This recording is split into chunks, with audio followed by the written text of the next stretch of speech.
বন্ধুরা, welcome to my channel my fortune story. আশা করছি আপনারা সবাই ভালো আছেন। ফিরলাম নতুন ভিডিও নিয়ে। ভিডিওটি সম্পূর্ণ দেখার অনুরোধ রইল। আর ভিডিওটি দেখে যদি ভালো লাগে তাহলে প্লিজ একটা লাইক করে দেবেন, আর যদি মনে হয় তাহলে সাবস্ক্রাইব করে নেবেন।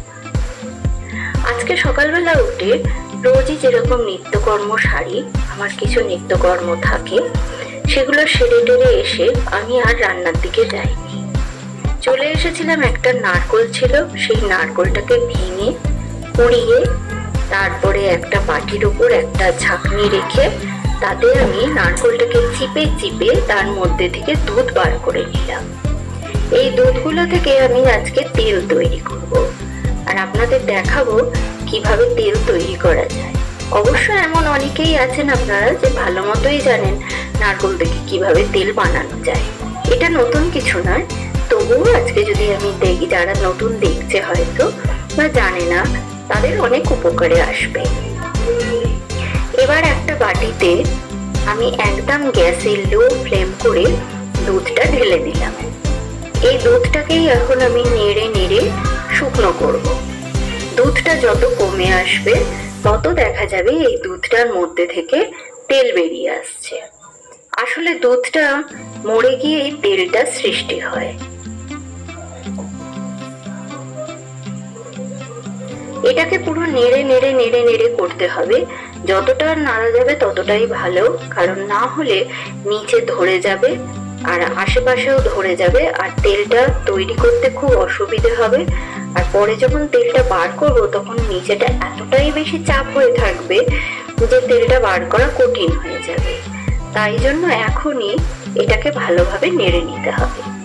দেখুন অনেকটা কমে এসছে দুধ, আর এটা বোঝা যাচ্ছে যে এর কালারটা চেঞ্জ হয়ে আসছে। আমার একদম শেষ পর্যায়ে চলে এসছে তেল করাটা। তেল হয়ে গেছে, আর এই যে এই জিনিসটা জমে আছে এটা হচ্ছে মালাই। এটা আর কমবে না। এইটা যদি আমরা কাঁচা হলুদ বা ময়দার সঙ্গে এটাকে মানে বেটে মাখা যায় তো এটা খুব সুন্দর স্কিন গ্লোয়িং করে। আর অরিজিনাল নারকেল তেল যে স্কিনের পক্ষে কতটা ভালো এটা আপনারা অনেকেই জানেন, কিন্তু এটা দুর্লভ পাওয়া, খুব কষ্টকর। অনেক কষ্ট করে এই তেলটা করতে হয়, কিন্তু যদি একবার করে স্কিনে লাগানো যায় তার মতো ভালো আর কিছু হয় না। তো তেলটা যতক্ষণে হচ্ছে ততক্ষণ আমি বাইরে রেখে দিলাম তেলটাকে, মানে গ্যাস থেকে নামিয়ে ওটাকে আমি বাইরে ঠান্ডা হতে দিলাম। দিয়ে আমি আজকে সিদ্ধান্ত নিলাম যে আজকে এখানে আমাদের যে বারান্দাটা, মানে দোতলার পিছন দিকে, ঘরের পিছন দিকে একটা ছোট্ট বারান্দা আছে, খোলা বারান্দা। বারান্দাটা বেশ সুন্দর মনোরম, কিন্তু আসলে খোলা তো এখানে প্রচুর ধুলো পড়ে, আর আশেপাশে যেসব গাছপালা আছে সেই গাছপালার প্রচুর পাতা এসে এই বারান্দাটার উপর জমা হয়। তো সেই জন্যই আমি সিদ্ধান্ত নিলাম যে আজকে এই বারান্দাটা পরিষ্কার করা যাক, কারণ দিব্য আসে, দৌড়োদৌড়ি করে, ঘরে দরজাটা খুললেই ও দৌড়ে বেরিয়ে আসে, কিন্তু এত নোংরা থাকার জন্য ওকে আমি বেরোতে দিতে পারি না। তাই জন্য আমি এটাকে পরিষ্কার করে নিলাম। আর রান্না বান্নার দিকে যেহেতু সকালবেলা যাইনি, সেহেতু আমার হাতে সকালের টাইমটা ছিল, সেই জন্য এই টাইমটাও আমি কাজে লাগিয়ে দিলাম।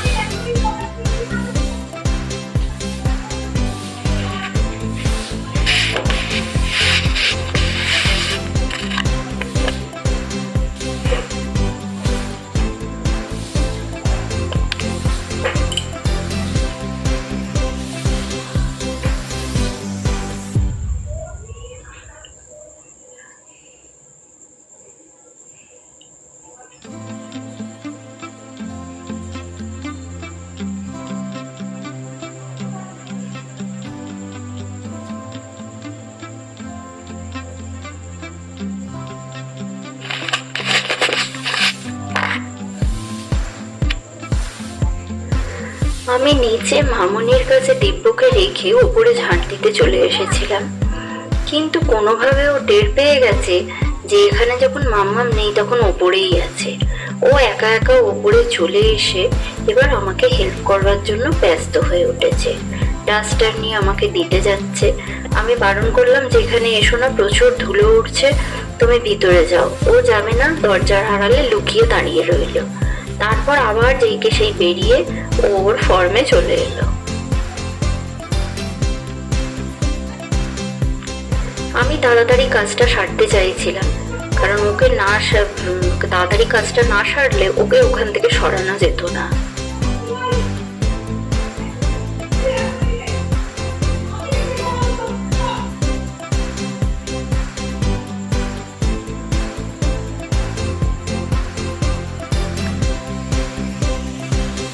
ঝাড় দেওয়ার পর আমার এই বারান্দাটা ঠিক এইরকম দেখাচ্ছে। তোমরা যে যে আমার ভিডিওটি দেখছো, প্লিজ আমাকে কমেন্ট করে বলো তো আমার এই বারান্দাটা ঝাড় দেওয়ার পর কেমন দেখাচ্ছে।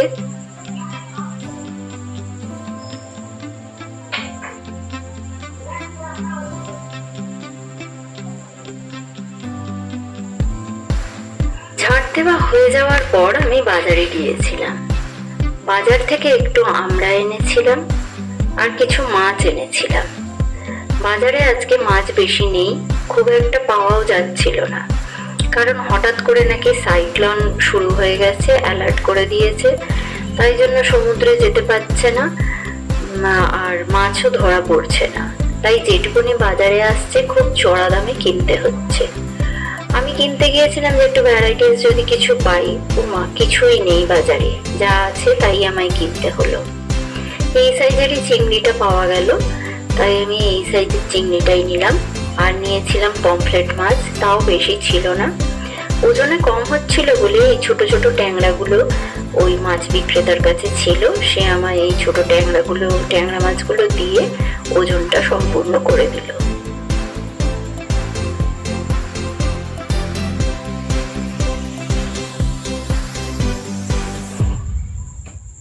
এরপরে সমস্ত মাছগুলো কেটে, অবশ্য কেটে বলতে ট্যাংরা আর পমফ্রেট মাছ কেটেই দিয়েছিল, চিংড়ি মাছগুলো শুধু কাটতে হলো আমাকে। চিংড়ি মাছগুলো কেটে ভালো করে ধুয়ে আর আমি পরিষ্কার করে নিয়েছি। 3 ধরনের মাছ কি রান্না করব তাই ভাবছিলাম। তারপরে ভাবলাম না, 3 রকম মাছই 3 ভাবে রান্না করা যাক। প্রথমে আমি ট্যাংরা মাছগুলোকে ভেজে নিলাম, আর পমফ্রেট মাছও আমি দুটো ভেজে নিয়েছি। ট্যাংরা মাছগুলোকে আমি সিদ্ধান্ত নিলাম যে শুধু টমেটো দিয়ে ঝাল করব, কারণ ট্যাংরা মাছ আর অন্য কিছু করা যায়, কিন্তু সবই তো এক আইটেম হয়ে গেলে খেতে কি আর ভালো লাগবে, তাই জন্য কিছু আলাদা আইটেম করারও সিদ্ধান্ত নিলাম। ও, আমার তো বলাই হয়নি এই কথাটা, কেন আজকে মাছ আনলাম, রান্না বান্না করছি একটু বেলাতে। আসলে আমার বাড়িতে আজকে আমার দিদি আসবে, দিদিরা, তো ওদের জন্যই আমি একটু বেশি আয়োজন করছি। তো কড়াই যে মাছ ভাজার তেলটা ছিল, সেই তেলের উপরে আমি কুচো করা একটা টমেটো দিয়ে দিলাম। টমেটোটা কুচিটা দিয়ে একটু নাড়াচাড়া করে নিয়ে তাতে দিয়ে দিলাম পরিমাণ মতো নুন। এবার নুন দিয়ে একটু নাড়াচাড়া করে আর আমি টমেটোটাকে ঢাকা দিয়ে নরম হতে দেব।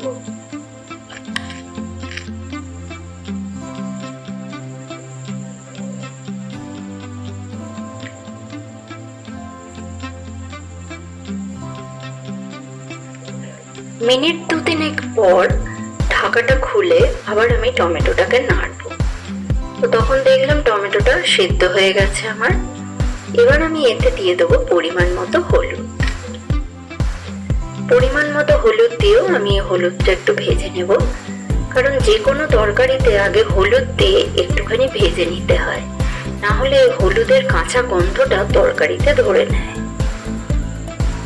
তারপরে আমি সামান্য জল দিয়ে দিলাম। সামান্য জল দেওয়ার পর আমি এতে অল্প লঙ্কা গুঁড়ো দিয়ে দিলাম। লঙ্কা গুঁড়োটা আমি একটু কমই দিলাম, কারণ এই ঝালটা করবো তাতে ডিব্বুরও মাছ দুটো দিয়ে দেবো। বেশি ঝাল ঢুকে গেলে মাছে ও আবার খেতে পারবে না, তাই জন্য মাছের ঝালটা কমই দিলাম। এবার লঙ্কা আর হলুদ আর টমেটোটা ভালো করে কষিয়ে নেব, যতক্ষণ না এই কষানোটা থেকে তেল বেরিয়ে আসছে। তেল ছেড়ে দেওয়ার পর আমি এতে পরিমাণ মতো জল দিয়ে দেবো।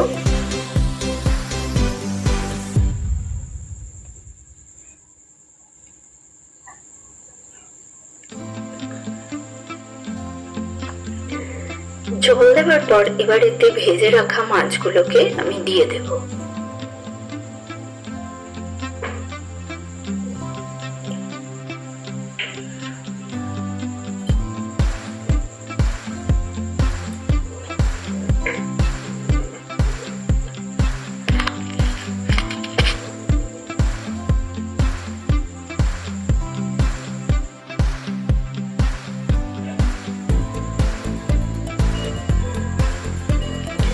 মাছগুলো দিয়ে দেওয়ার পর এবার আমি ঢাকা দিয়ে হতে দেব।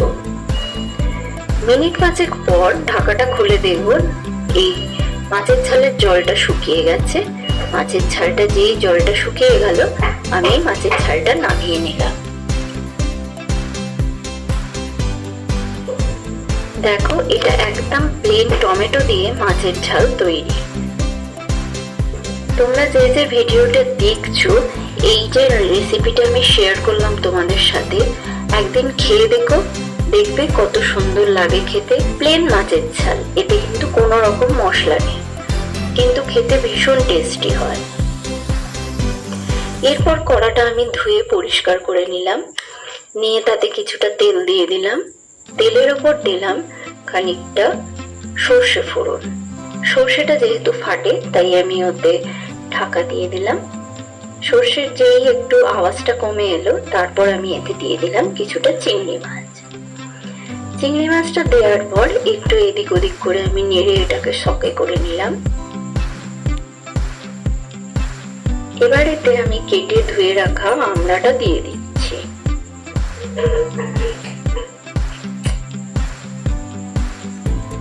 আমড়া দেওয়ার পর এতে দিয়ে দেবো আমি পরিমাণ মতো নুন।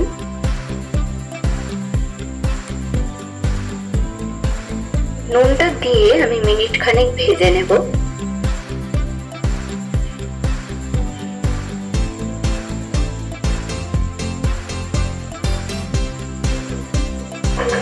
এবার ভেজে নেওয়ার পর আমি এটাকে ঢাকা দিয়ে আমড়াটাকে হতে দেব।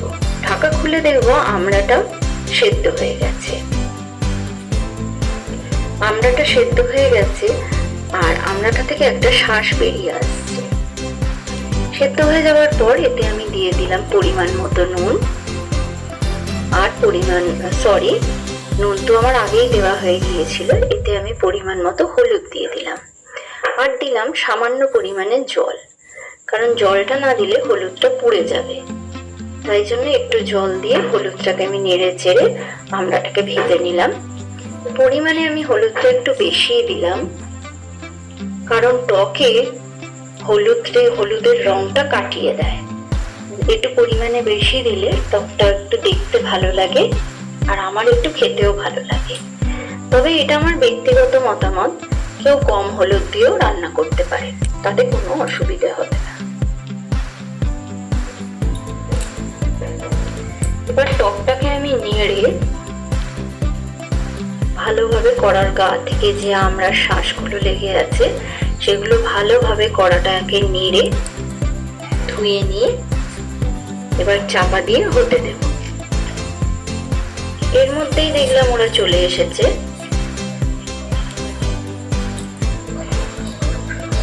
এই নে আমার কাছে লাউ শাক অনেকটা হয়েছিল, তুই একা খাবি বলে আমি একটুখানি এনে দিয়েছি।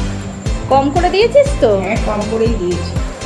লাউ শাক আছে, কটা ঢেঁড়স আছে, গাছে হয়েছিল, পেরে নিয়ে এলাম। আচ্ছা, ঠিক আছে, বস। একটু শরবত কিছু খাবি? না রে, কিছু খাবো না, আমি ভাত খেয়েছি। ও দিদি আমার জন্য গাছের লাউ শাক, ঢেঁড়স আর কিছু লঙ্কা এরকম কিছু সবজি এনে আমাকে দিল। তা আমি আর সেগুলো খুলে দেখিনি, আমার দেখার সময় ছিল না। টকের দিকেই মন ছিল। ওদের সঙ্গে কথা বলে আসতে না আসতেই আমি দেখলাম আমার টকটা হয়ে গেছে। তো আমি টকটাকে নামিয়ে দিলাম।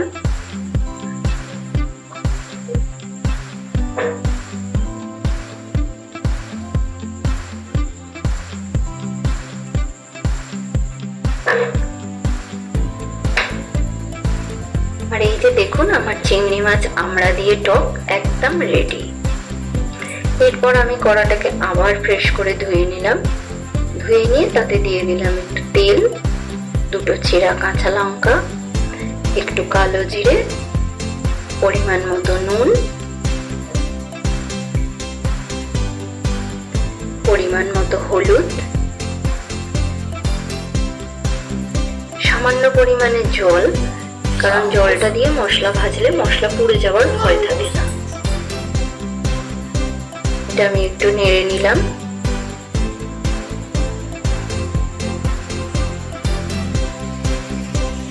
এরপরে এতে আমি দিয়ে দিলাম একদম সামান্য পরিমাণে লঙ্কা গুঁড়ো, কারণ লঙ্কা গুঁড়ো ছাড়া মাছের ঝালে টেস্ট আসবে না।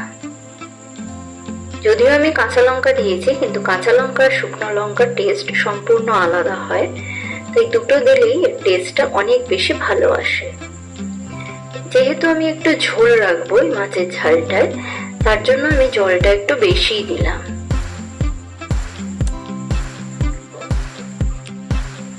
এতে জল দিয়ে নেড়ে ঢাকা দিয়ে এই মশলাটা আমি ফুটতে দেব।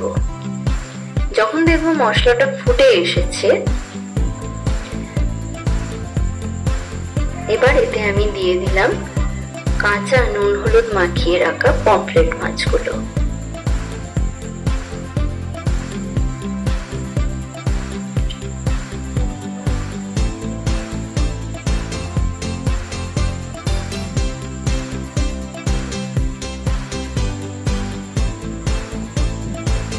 মাছগুলো দিয়ে আমি ঢাকা দিয়ে হতে দেব। মিনিট দুয়েক পর ঢাকা খুলে দেব। খুলে দিয়ে দেখবো মাছগুলো ফুটে গেছে। এই মাছ কিন্তু সেদ্ধ হতে খুব একটা বেশি টাইম লাগে না। মাছগুলোকে প্রত্যেকটাকে আমি আলতো করে উল্টে দেব, কারণ খুব নরম মাছ তো ভেঙে যাওয়ার সম্ভাবনা আছে। তাই জন্য খুব হালকা করে করে আমি মাছগুলোকে উল্টে দিলাম। মাছগুলোকে উল্টে দিয়ে সঙ্গে সঙ্গেই কাঁচা লঙ্কা দিয়ে আমি বেটে রেখেছিলাম সর্ষে, সেই সর্ষেটা এর মধ্যে দিয়ে দিলাম। আমি অনুরোধ করব এই রেসিপিটাও যারা দেখছো তারা করে খেও, দেখবে কতটা টেস্টি হয়।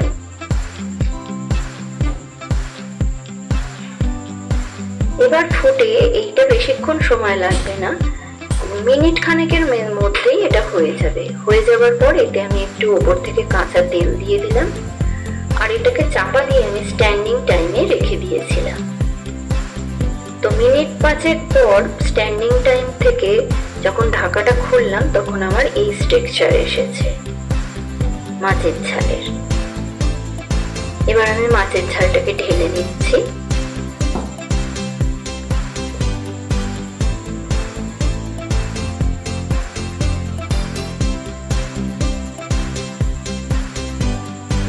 আর এই দেখো আমার পমফ্রেট মাছ সর্ষে দিয়ে রেডি।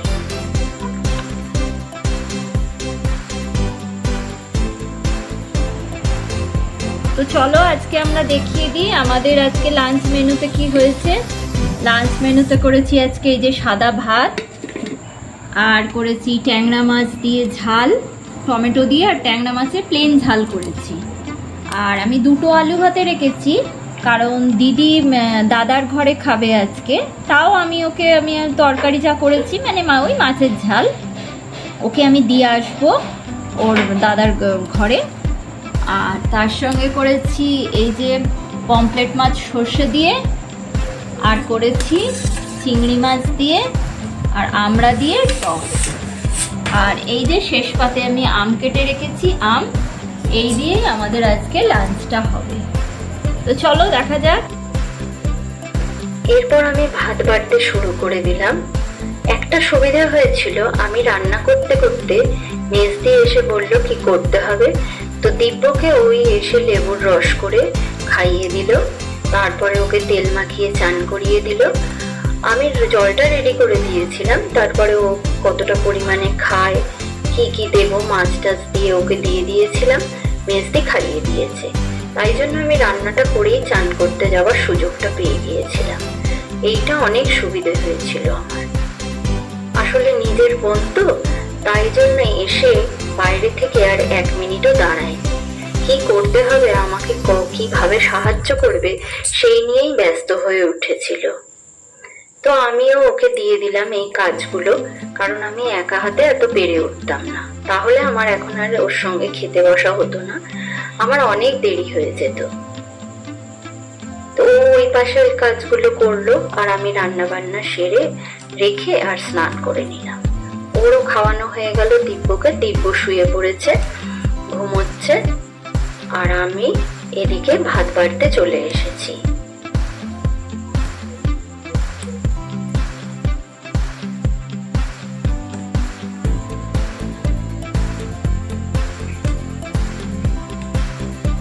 সমস্ত কিছু আমি আলাদা আলাদা ভাগ করে নিলাম। এই যে মাছের সর্ষে, মাছের ঝাল, মাছের টক, আর এই যে আম, এইটা আমি দিদিকে নিচের ঘরে দিয়ে আসবো, ও দাদার সঙ্গে খাচ্ছে। মেস থেকে আমি সব গুছিয়ে ভাত বেড়ে দিয়েছি। আমি আর ও দুজনে একসঙ্গেই খেতে বসেছি আজকে।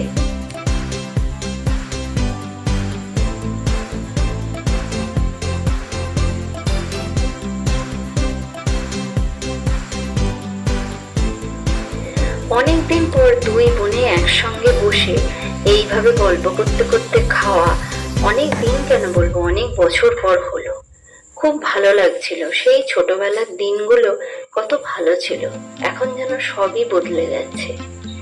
আর এটাই নিয়ম, এটাই জীবন, সব বদলেই যায়।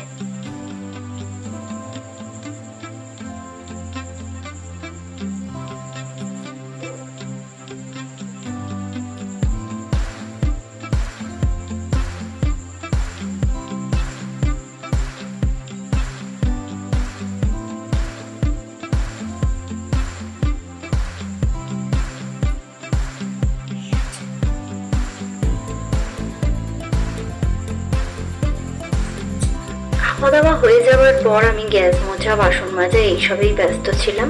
মেস দিয়ে একটু রেস্ট নিয়ে নিল, নিয়েই ওরা রেডি হয়ে গেল বাড়ি যাওয়ার জন্য। আজকে ওরা মামনিকেও নিয়ে যাচ্ছে, কদিন ওদের বাড়িতে মামনি গিয়ে ছুটি কাটিয়ে আসবে, রেস্ট নিয়ে আসবে। বাড়িতে তো সেইভাবে একঘেয়েমি থেকে থেকে মনটা খারাপ হয়ে যায়, একটু হাওয়া বদলের জন্যই যাচ্ছে। তো ওরা বেশিক্ষণ রেস্ট নিতে পারেনি, কারণ ওদের বাড়ি এতটাই দূরে, অনেকটা দূরত্ব ওদের সঙ্গে আমাদের বাড়ির। তো কি করবো, ওরা এইভাবেই আসে, এসে কোনো রকমে একটু থাকে, আবার চলে যায়। দিব্যর মনটা খারাপ, ওরা চলে যাচ্ছে, তাই টাটা করলো, চলে গেল। তো ভিডিওটি দেখতে দেখতে একদম যারা শেষ পর্যন্ত চলে এসেছো, তাদের উদ্দেশ্যে বলছি, ভিডিওটি দেখে যদি একটুও ভালো লাগে তাহলে প্লিজ একটা লাইক দিয়ে দাও। সবাই ভালো থাকো, সুস্থ থাকো, ভগবান যেন সবার মঙ্গল করুক।